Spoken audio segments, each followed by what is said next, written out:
And welcome back to pharmacy India live. तो जैसे कि आप जानते हैं हमारे यहाँ पे बेस्ट एमसीक्यूज की सीरीज चल रही थी जो कि आपके एग्जिट एग्जाम और university based exam point of view से बहुत ज्यादा इंपॉर्टेंट है।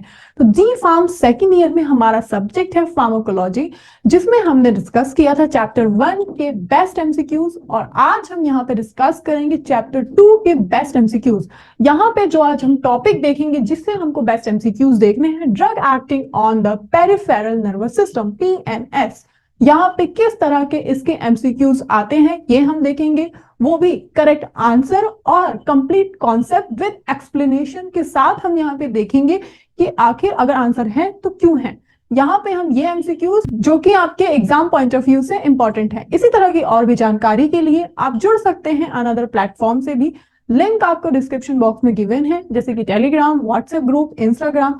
आपके नोट से रिलेटेड, क्वेश्चन से रिलेटेड, टॉपिक से रिलेटेड, एग्जाम से रिलेटेड जो भी डाउट्स हैं सभी डाउट्स आपके क्लियर होंगे। तो बिना देरी के हम बढ़ते हैं हमारे पहले एमसीक्यू की तरफ और हमारा फर्स्ट क्वेश्चन है यहाँ पे, which of the following is a direct acting cholinergic drugs. आपके सामने जो ऑप्शंस हैं इसमें से कौन सी वो ड्रग है जो कि यहाँ पे कोलिनर्जिक ड्रग्स हैं जो कि डायरेक्ट एक्टिंग है।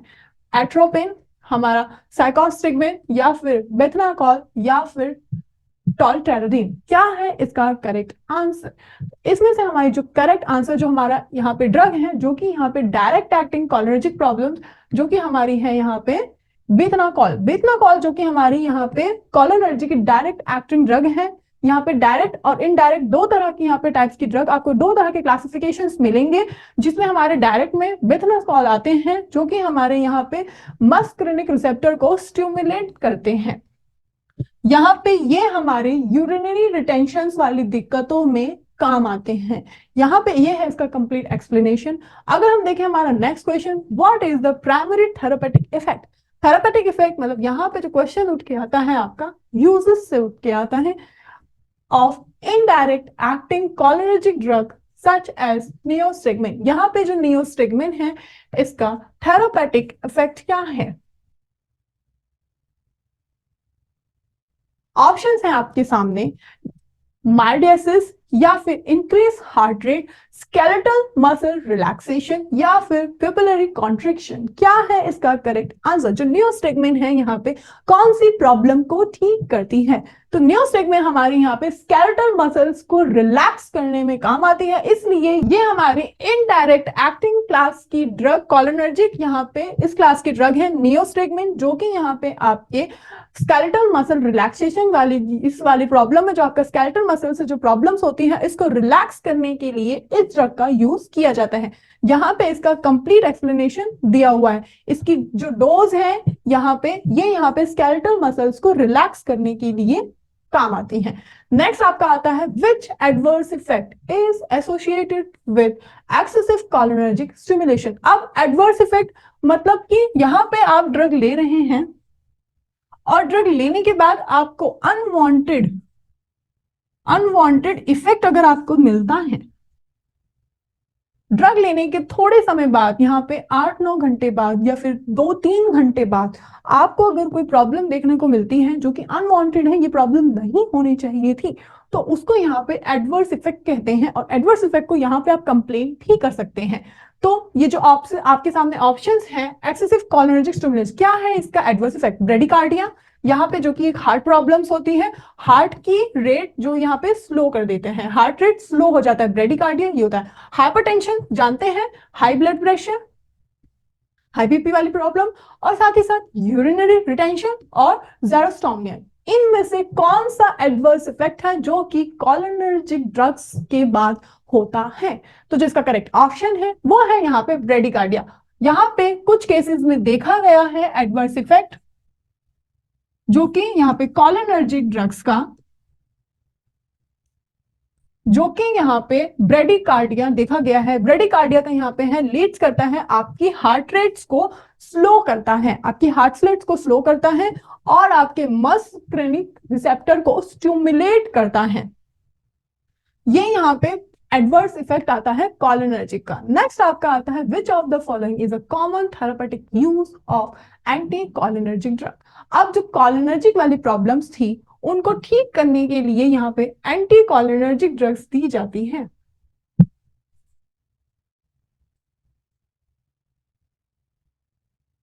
तो यहाँ पे जो आपके सामने ऑप्शंस हैं, एंटी कोलिनर्जिक ड्रग्स कौन सी यहाँ पे प्रॉब्लम्स को ठीक करती हैं?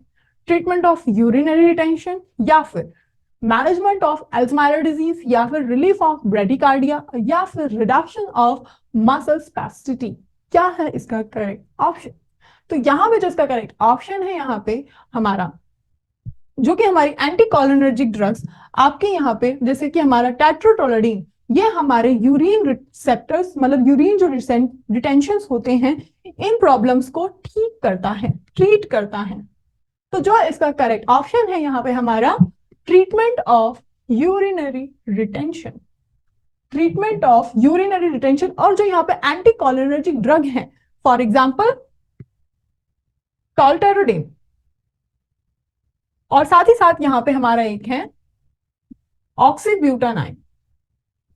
ये हमारे यहाँ पे एंटी कोलिनर्जिक ड्रग्स हैं जो कि यहाँ पे आपके यूरिनरी रिटेंशन वाली प्रॉब्लम को ठीक करते हैं। साथ ही साथ यहाँ पे जो आपके ब्लैडर से जुड़ी दिक्कत है और आपके ब्लैडर में कोई इंफेक्शन हो गया है तो उन प्रॉब्लम्स को भी ठीक करते हैं। यहाँ पे अब एक जो बहुत ज्यादा पूछा जाने वाला सवाल, बहुत ज्यादा परेशानी होती है आपको कि मैम पढ़े कहाँ से, किस तरह के क्वेश्चन आते हैं, किस तरह से हम अपनी शीट को लिखें, किस तरह से आंसर्स को अटेम्प्ट करें, समझ में नहीं आता है। सबसे ज्यादा नंबर जाते हैं एमसीक्यू में। चलिए थ्योरी तो हम जैसे तैसे अटेम्प्ट कर लेते हैं, कुछ ना कुछ लिख लेते हैं, लेकिन एमसीक्यूज जो टिक लगा वही पूरा गलत होता है अगर सही नहीं हुआ तो यहाँ पे आपकी हर एक प्रॉब्लम का एक सोल्यूशन, अगर ये पढ़ लिया तो आपको एग्जाम में कुछ और पढ़ने की जरूरत नहीं पड़ेगी। डी फार्म सेकेंड ईयर के लिए मॉडल पेपर, वो भी द बेस्ट पार्ट कि दोनों ही लैंग्वेजेस में, हिंदी और इंग्लिश। तो ये प्रॉब्लम तो बिल्कुल ही खत्म कि मैम लैंग्वेज का बहुत इशू होता है, समझ में नहीं आती है इंग्लिश लैंग्वेज, तो आपको ये दोनों ही लैंग्वेज में मिलेंगी। हर एक सब्जेक्ट के आपको ये हर एक सब्जेक्ट के मॉडल पेपर्स, जिसमें आपके लॉन्ग क्वेश्चन, शॉर्ट क्वेश्चन और आपके वेरी शॉर्ट जिसमें एमसीक्यूज किस तरह से आते हैं, आप किस तरह से अपनी शीट को अट्रैक्टिव बना सकते हैं, किस तरह से आंसर्स को अटेम्प्ट कर सकते हैं, हर एक तरीका आपको इस मॉडल पेपर के थ्रू सिखाया गया। इसके बारे में कंप्लीट जानकारी के लिए सबसे पहले डाउनलोड कर लीजिए pharmacy India mobile app Google play store से। वहां में इसके बारे में कंप्लीट इंफॉर्मेशन दिया गया है। ये आपको हार्ड कॉपी बुक्स में सीधा आपके घर तक जाएंगी। और साथ ही साथ इसके बारे में जानकारी जानने के लिए और भी आप जुड़ सकते हैं व्हाट्सएप से भी, लिंक आपको डिस्क्रिप्शन बॉक्स में गिवन है।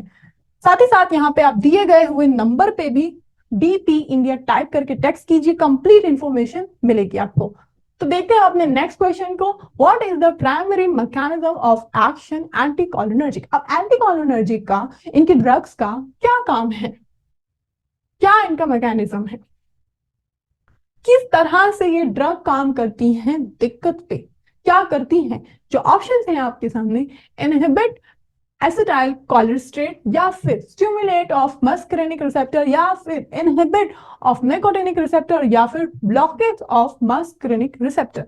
यहाँ पे कौन सा ही काम करती हैं, किस तरह से एंटीकोलिनर्जिक ड्रग्स काम करती हैं, ग्रोथ को रोकती हैं या स्टिमुलेट करती हैं या ब्लॉक कर देती हैं। तो जिसका करेक्ट ऑप्शन है वो है ब्लॉक ऑफ मस्करेनिक रिसेप्टर।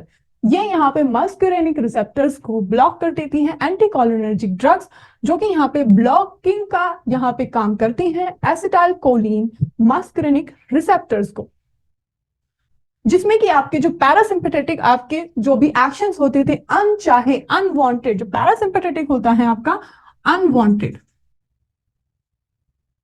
मतलब जो यहाँ पे चाहते नहीं है, जो सिग्नल्स हैं बहुत ज्यादा आने लगते हैं, जो यहाँ पे आपके नर्वस सिस्टम आपका जो सिग्नल है जो आपका वो बहुत ज्यादा आने लगता है। जैसे कि अगर यहाँ पे हमको ये चीज नहीं करनी है, जैसे अब यहाँ पे एक बारी अगर आपने गर्म चीज में उंगली डाली तो वही एक्शन जब दोबारा दोबारा आती है, अनवांटेड सिग्नल और बहुत ज्यादा बार सिग्नल आ रहा है, तो ये प्रॉब्लम होती है आपकी पैरासिम्पैथेटिक नर्वस सिस्टम। इन सारी दिक्कतों को ये ठीक करता है।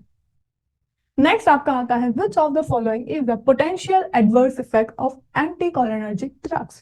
अब यहाँ पे जो एंटीकोलिनर्जिक ड्रग्स का कौन सा एडवर्स इफेक्ट है, एडवर्स इफेक्ट हम समझ चुके हैं, जो कि दवा को लेने के बाद हमको देखने को मिलता है। थोड़े समय के बाद भी और या फिर कुछ घंटों के बाद भी। तो यहाँ पे आपके सामने ऑप्शन है, जैसे डायरिया, ये जैसे कि यहाँ पे सेल्वेशंस या फिर ब्लड विजन हो जाता है या फिर ब्रेडिकार्डिया वाली जो प्रॉब्लम हो जाती है। तो इनमें से कौन सी प्रॉब्लम होती है एडवर्स इफेक्ट में, जो कि एंटीकोलिनर्जिक ड्रग्स को लेने के बाद? जो ऑप्शंस आपके सामने हैं और जिसका करेक्ट आंसर है, जब भी आप एंटीकोलिनर्जिक ड्रग्स लेंगे आपको यहाँ पे थोड़े समय के बाद ब्लड विजन हो जाएगी, मतलब थोड़ा धुंधला दिखने लगेगा, थोड़ा यहाँ पे धुंधला दिखने लगेगा। यहाँ पे जो आपकी विजन है वो आपकी ब्लड होनी शुरू हो जाएंगी जब एंटीकोलिनर्जिक ड्रग्स लेंगे। ये यहाँ पे हर केस में नहीं होता है, यहाँ पे पेशेंट डिपेंडेंट होता है। हर किसी की बॉडी किसी किसी डोज को, किसी किसी मेडिसिन को सही से यहाँ पे हैंडल नहीं कर पाती है, जिसकी वजह से एडवर्स इफेक्ट होता है। हर किसी की इम्यूनिटी हर किसी की तरह सेम नहीं होती है, इसीलिए हर किसी पे ये एडवर्स इफेक्ट आपको देखने को भी नहीं मिलता। हर किसी की बॉडी यहाँ पे किसी किसी डोज, किसी किसी मेडिसिन को एक्सेप्ट नहीं करती है, इसीलिए एडवर्स इफेक्ट देखने को मिलता है। लेकिन ये मतलब नहीं है कि यहाँ पे इस दवाई का सभी की बॉडी पे एक इफेक्ट देखने को ये मिला है। मोस्टली बॉडीज पे, मोस्टली ह्यूमन बीइंग्स पे ये इफेक्ट देखने को मिला है, इसलिए ये एडवर्स इफेक्ट है। क्लियर? चले नेक्स्ट यहाँ पे है आपका, which of the following is the primary therapeutic use of neuromuscular blocking agent? अब यहाँ पे आपके सामने जो ऑप्शन है, इसमें यहाँ पे कौन सा इसकी एक्टिविटी है जो कि यहाँ पे न्यूरोमस्कुलर ब्लॉकिंग एजेंट्स ये यहाँ पे इस तरह इन प्रॉब्लम्स को खत्म करते हैं। तो ऑप्शन है आपके सामने, treatment of hypertension, induction of muscles relaxation during surgery, या फिर रिलीफ एंजाइटी, और या फिर मैनेजमेंट ऑफ हाइपरथायरॉयडिज्म। यहाँ पे कौन सी प्रॉब्लम है, मसल्स को रिलैक्स करती है, या फिर हाइपरटेंशन का ट्रीटमेंट करती है, फिर एंजाइटी वाली प्रॉब्लम को कम करती है, या फिर जो थायराइड जो ज्यादा वाले होते हैं उन प्रॉब्लम्स में काम करती है? जो न्यूरोमस्कुलर ब्लॉकिंग एजेंट है कौन से प्रॉब्लम में काम करते हैं? तो जो इसका करेक्ट ऑप्शन है वो है यहाँ पे मसल्स रिलैक्सेशन, जो ड्यूरिंग यहाँ पे सर्जरी के टाइम पे जो यहाँ पे होता है मसल्स रिलैक्सेशन का काम करते हैं, जो कि न्यूरोमस्कुलर ब्लॉकिंग एजेंट है। जब कोई सर्जरी होती है तो यहाँ पे इन एजेंट्स का यूज किया जाता है मसल्स को रिलैक्स करने के लिए, ताकि कोई सेंसेशन ना हो, ताकि यहाँ पे कोई सेंसेशन ना हो, कोई फील ना हो, कोई तरह का यहाँ पे पेन ना हो, इसलिए यहाँ पे इसका यूज किया जाता है जब यहाँ पे कोई एब्डोमिनल सर्जरी होती है। स्पेशल सर्जरी है यहाँ पे, जो कि कोई एब्डोमिनल सर्जरी होती है तब। ये एक प्रोसीजर है, इसको देना किसी सर्जरी के दौरान एक प्रोसीजर है, देना जरूरी है। नेक्स्ट आपका आता है, what is the primary site of action neuromuscular blocking agent? यहाँ पे इनका प्राइमरी साइट, पहला इनका काम क्या है, पहले ये कहां पे जाके एक्ट करते हैं, क्या है इनका यहाँ पे टारगेट, क्या है यहाँ पे इनका प्राइमरी साइट? जो ऑप्शन है आपके सामने, प्रीसिनेटिक्स नर्वस नर्व टर्मिनल्स, या फिर प्रीसिनेटिक्स मोटर एंड प्लेस, या फिर सेंट्रल नर्वस सिस्टम, और या फिर ऑटोनॉमिक गैंग्लिया। क्या है इसका करेक्ट ऑप्शन? तो यहाँ पे जो इसका करेक्ट ऑप्शन है, पोस्ट सिम्नेटिक मोटर एंड प्लेट्स। ये इसको इनका पहला काम है यहाँ पे आकर बाइंड करना, यहां से ये मस्कुलर को जो कि यहाँ पे ब्लॉक करती हैं, ताकि कोई तरह का सेंसेशन ना हो सके। न्यूरोमस्कुलर एजेंट्स जो कि सबसे पहले पोस्ट सिम्नेटिक मोटर्स पे जाकर यहाँ पे जुड़ती हैं, ताकि यहाँ पे किसी तरह का कोई सेंसेशन ना हो, किसी तरह का यहाँ पे कोई पेन ना हो। मसल्स जो है आपके मसल्स को ये तुरंत रिलैक्स करता है। नेक्स्ट आपका, और नेक्स्ट से पहले ये एक और प्रॉब्लम का सोल्यूशन, आप यहाँ पे बहुत ज्यादा पूछते हैं, मैम नोट्स कहाँ से बनाएं, कहाँ से पढ़ाई शुरू करें, कहाँ से डाउट्स क्लियर करें, कहाँ से टॉपिक्स यहाँ पे समझें अच्छी तरह से। तो डी फार्म सेकेंड ईयर के लिए है मास्टर नोट्स, जिसमें आपको सेट ऑफ 6 मॉड्यूल्स दिए गए हैं, जो कि आपके हार्ड कॉपी बुक्स में सीधा आपके घर तक जाएंगे। इसमें आपके सभी टॉपिक्स बहुत ही इजी वे में, फ्लो चार्ट्स में, टैबुलर फॉर्म में, पॉइंट टू पॉइंट गिवन है। यहां से आप अच्छी तरह से नोट्स भी बना सकते हैं और अपने एग्जाम पॉइंट ऑफ व्यू से पढ़ भी सकते हैं। इसके बारे में कंप्लीट जानकारी के लिए लिंक आपको डिस्क्रिप्शन बॉक्स में गिवन है, वहां से जाके चेक कर सकते हैं। साथ ही साथ यहाँ पे आप नीचे दिए गए हुए नंबर पे कॉल भी कर सकते हैं और यहाँ पे डीपी इंडिया टेक्स्ट मैसेज भी कर सकते हैं। आपको कंप्लीट इंफॉर्मेशन इसके बारे में वहां से मिल जाएगी। नेक्स्ट आपका आता है, which term describe the reversible agent commonly use counteract the effect of neuromuscular blocking agent? अब यहाँ पे जो आपके सामने ऑप्शंस हैं, इसमें से कौन सी ड्रग जो कि यहाँ पे रिवर्सिबल एजेंट की तरह काम करती है? रिवर्सिबल एजेंट जो कि यहाँ पे बार बार रिवर्सिबल वही जो एक्शन होते हैं, एफेड्रामाइन या फिर नैक्सोलोन या फिर एट्रोपिन और या फिर नियोस्टेगमिन। क्या है इसका करेक्ट ऑप्शन? तो जो इसका करेक्ट ऑप्शन है वो है यहाँ पे नियोस्टेगमिन। नियोस्टेगमिन जो कि यहाँ पे रिवर्सिबल एजेंट की तरह यूज करती है, जो यहाँ पे न्यूरोमस्कुलर ब्लॉकिंग एजेंट की तरह भी काम करती है। ये यहाँ पे इनहिबिट करती है एसिटाइल कोलिनेस्टरेज को, जो कि यहाँ पे बहुत ज्यादा unwanted signals, unwanted reversible signals यहाँ पे देते हैं, जो कि यहाँ पे जो फील सेंसेशन जो कि जल्दी जल्दी जल्दी जल्दी खत्म होने लगता है, उन सारी प्रॉब्लम्स पे काम करते हैं। नेक्स्ट आपका आता है which of the following drug is a cholinesterase inhibitor commonly used in the treatment of myasthenia gravis। Myasthenia gravis में कौन सी यहाँ पे जो आपके सामने ड्रग है काम करती है? प्रेडिसोन या फिर पायरिडोस्टिगमेन या फिर आपका साइक्लोस्पोरिन और या फिर मेथोक्स्टेट। कौन सी ये ड्रग है जो कि यहाँ पे मायस्थेनिया ग्रेविस वाली दिक्कत में काम करती है? तो यहाँ पे जो हमारी जो करेक्ट इसका ऑप्शन है पायरिडोस्टिगमेन, जो कि यहाँ पे एक कोलिनेस्टरेज इनहिबिटर है, जो कि यहाँ पे आपकी एनहेंस करता है एसिटाइल कोलिन के लेवल को, और ये आपके मायस्थेनिया ग्रेविस वाली प्रॉब्लम को, जो कि यहाँ पे एक तरह से सिंपोथेटिक डिजीज है, जो कि यहाँ पे बहुत ज्यादा एक यहाँ पे मेंटल डिसऑर्डर है।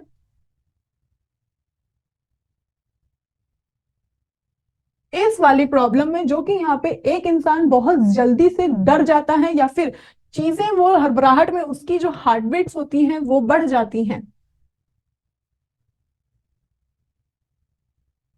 इन वाली प्रॉब्लम में ये वाली ड्रग काम करती है। नेक्स्ट आपका आता है what is the mechanism of action of corticosteroids. Corticosteroids का यहाँ पे काम किस तरह से है, किस तरह से ये ड्रग आपकी काम करती है डिजीज पे, सच एज जैसे प्रेडिसोन होता है जो कि ये ट्रीटमेंट में मायस्थेनिया के काम करती है। तो कॉर्टिकोस्टेरॉइड्स यहाँ पे कौन सी डिजीज में काम करती है, किस तरह से मैकेनिज्म ऑफ एक्शन पूछे कि किस तरह से ये काम करती है?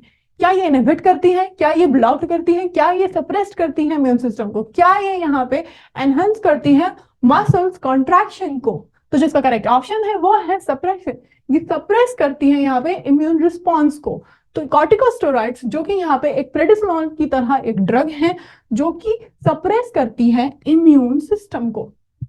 इम्यून सिस्टम को सप्रेस करने के लिए इस ड्रग का यूज किया जाता है। नेक्स्ट आपका पूछा जाता है which immunosuppressive drug is often used in conjunction with other therapies to manage myasthenia gravis. यहाँ पे आपके सामने जो ड्रग है इसमें से कौन सा इम्यून सप्रेस जो कि कंजक्शन में और बाकी थेरेपीज में काम आता है, जैसे कि मायस्थेनिया ग्रेविस? तो जो ऑप्शंस है आपके सामने एजाथायोप्रिन, गाबापेंटीन, एसिटाजोलामाइड और बैक्लोफेन। तो इसका जो करेक्ट ऑप्शन है वो है यहाँ पे एजाथायोप्रिन। एजाथायोप्रिन जो कि एक इम्यून सप्रेसिव ड्रग है, जो कि आपके यहाँ पे लॉन्ग मायस्थेनिया ग्रेविस वाली प्रॉब्लम में यूज होती है। नेक्स्ट है आपका what is the primary mechanism of action एनसेड। एनसेड non steroidal anti inflammatory drug.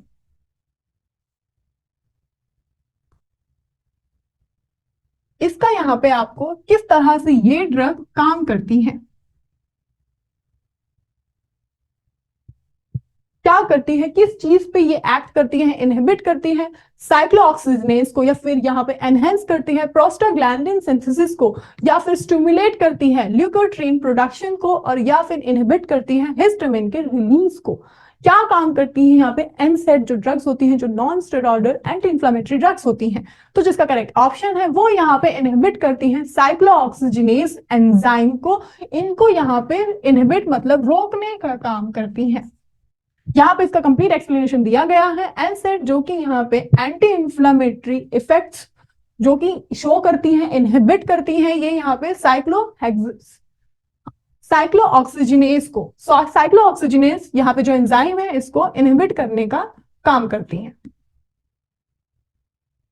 Next यहाँ पे आता है which adverse effect is commonly associated with the use of NSAID. यहाँ पे कौन सा एडवर्स इफेक्ट देखा गया है एनसेड्स के यूज में? हाइपरटेंशन या फिर हाइपरकेमिया या फिर गैस्ट्रोइंटेस्टिनल या फिर रेस्पिरेटरी डिसऑर्डर? कौन सा यहाँ पे देखा गया है प्रॉब्लम? कौन सा एडवर्स इफेक्ट देखा गया है? तो जो यहाँ पे इसका करेक्ट ऑप्शन है गैस्ट्रो इंटेस्टिनल ब्लीडिंग, ये वाली प्रॉब्लम मोस्टली देखी गई है। यहाँ पे गैस्ट्रो इंटेस्टिनल जो कि एडवर्स इफेक्ट है किसका, एनसेड का, नॉन स्टेरॉइडल ड्रग का, जो कि यहाँ पे इनहिबिट करने के लिए काम आता है कोएक्स एंजाइम्स को। ये है इसका कंप्लीट एक्सप्लेनेशन। नेक्स्ट आपका आता है which of the following एनसेड is known for its selective inhibition COX-2 potentially reducing the risk of gastrointestinal side effect. यहाँ पे कौन सी वो ड्रग है जो कि आपकी एडवर्स इफेक्ट जो कि एनसेड द्वारा दी गई है, एनसेड द्वारा होती है, गैस्ट्रोइंटेस्टिनल साइड इफेक्ट्स को ठीक कर सकती है? आइब्रोफेन, नेप्रोक्सेन या फिर सेलोकॉक्सिब या फिर एस्पिरिन? तो यहाँ पे जो इसका करेक्ट ऑप्शन है वो है यहाँ पे सेलोकॉक्सिब। सेलोकॉक्सिब आपकी यहाँ पे सिलेक्टिव COX-2 इनहिबिटर है, जो कि आपकी जो एनसेड द्वारा यहाँ पे एडवर्स इफेक्ट हो रहा था गैस्ट्रोइंटेस्टिनल ब्लीडिंग का, उस प्रॉब्लम को ट्रीट करती है। तो यहाँ पे हमने देखे बेस्ट एमसीक्यूज उनके कंप्लीट एक्सप्लेनेशंस के साथ चैप्टर 2 से, जो कि हमारे यहाँ पे पेरिफेरल नर्वस सिस्टम से ये एमसीक्यूज आपके exact exam point of view से भी और आपके university based exam point of view से भी बहुत ज्यादा इंपॉर्टेंट है। इस तरह के क्वेश्चन आपको देखने को मिल सकते हैं। इसी तरह की और भी जानकारी के लिए आप जुड़ सकते हैं हमारे अनदर प्लेटफॉर्म से भी, लिंक आपको डिस्क्रिप्शन बॉक्स में गिवन है। तो मिलते हैं नेक्स्ट चैप्टर के बेस्ट एमसीक्यूज में, तब तक के लिए इसी तरह से पढ़ते रहिए और बने रहिए। Thank you.